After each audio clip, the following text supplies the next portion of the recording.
আজকে আমরা গতকাল অঞ্চলের কমিটির সভাপতি ও মেম্বারদের নিয়ে বসেছিলাম। সেখানে সিদ্ধান্ত হয়েছিল, ব্লক নেতৃত্ব আমাদের বলেছিলেন, আমাদের সর্বোপরি দুলালদা, যে বুথে বুথে বসে সভা করে কমিটি তৈরি করতে হবে। সেই মোতাবেক আজকে এই প্রথম এই নন্দনপুরে সভা। সভাপতি আজকে ঘোষণা হলো এখানে সভাপতি ঘোষণা হলো এবং মেম্বার এবং সভাপতি প্রচুর লোকের জমায়েত করা হয়েছিল এবং যেভাবে বলা হয়েছিল, গাইডলাইন দেওয়া হয়েছিল যে 100 জনের উপর জমায়েত করতে হবে, সেখানে 200 জন লোকের জমায়েত হয়েছে এবং সব শাখা সংগঠন, মহিলা সবাই উপস্থিত ছিল এবং বুথে অত্যন্ত উচ্ছ্বাস। আগামী 26-এ আমরা ভালো রেজাল্ট করবো, এবার কোনো সন্দেহ নাই। দেখুন, আগামী 26-এর বিধানসভা নির্বাচনকে সামনে রেখে এই 204 নম্বর বুথ বালিগ্রাম অঞ্চলে সেখানে বুথ কমিটি থেকে শুরু করে বুথ সভাপতি পর্যন্ত কমিটি তৈরি করা হলো এবং এসআইআরে যে সমস্ত মানুষের নাম বাদ গিয়েছে সেসব মানুষকে সহযোগিতা করা এবং তাদেরকে সাহস জাগিয়ে রাখা যে আমরা তৃণমূল কংগ্রেস তাদের পাশে আছি।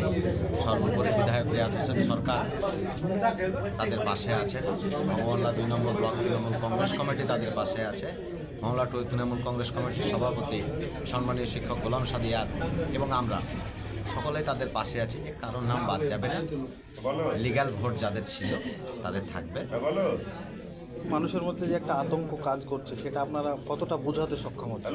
দেখুন, মানুষের মধ্যে আতঙ্ক একটা থাকবেই, কারণ কেন্দ্রশাসিত বিজেপি সরকার মানুষকে একটা চক্রান্তের ফাঁদে ফেলে দিয়েছে।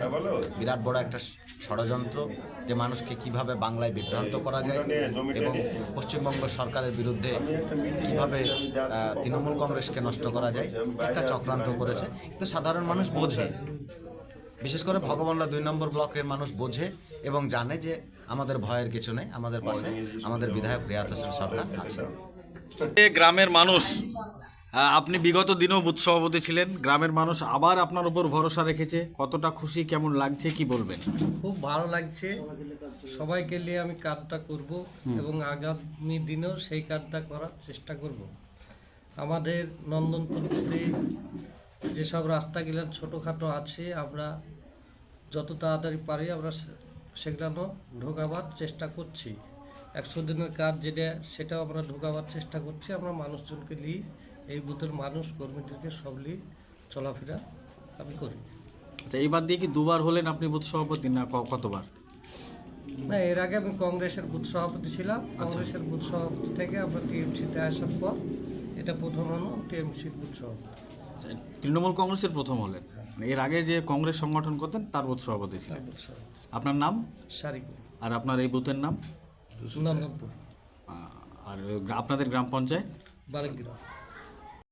আপনাদের এখানে আজকে কি হলো, কি কর্মসূচি করলেন আপনারা?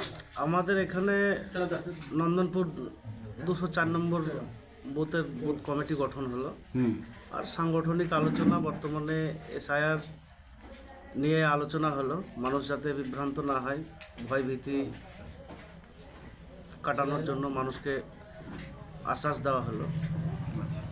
কারা কারা ছিলেন ব্লক নেতৃত্ব? এখানে ব্লক নেতৃত্ব, ব্লক সভাপতি থেকে শুরু করে অঞ্চল সভাপতি, বর্তমান আমাদের যে প্রধান, তারপরে আমাদের পঞ্চায়েত সমিতির সভাপতি, সহ সভাপতি, যুবর সভাপতি, আমাদের গ্রামের বুথ সভাপতি, বুথ মেম্বার, আরও সব গ্রামের সমস্ত কর্মীবৃন্দ সবাই উপস্থিত ছিল।